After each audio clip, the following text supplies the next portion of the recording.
28 de octubre. 5 minutos del Espíritu Santo.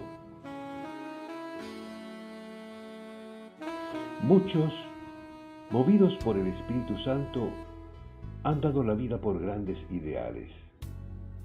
Algunos han dado la vida por Cristo. Pero si es posible entregar hasta la sangre soportando tormentos terribles, entonces es posible entregar mucho menos por Cristo y por los demás.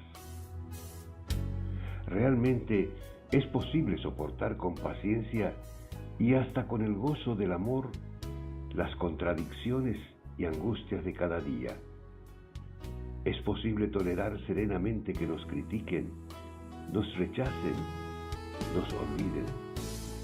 ¿Por qué no?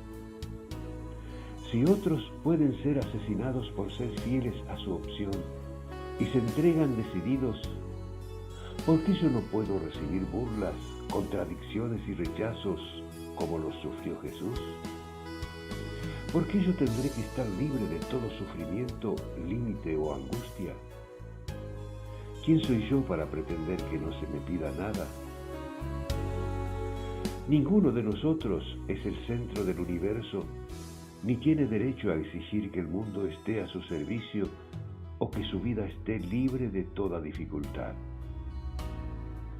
Ciertamente, eso es lo que proponen los engaños de la sociedad de consumo, pero no vale la pena vivir de engaños.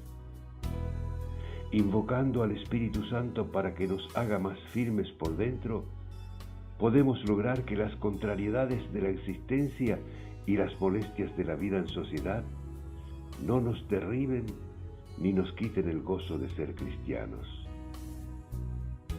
Autor: Cardenal Víctor Manuel Fernández.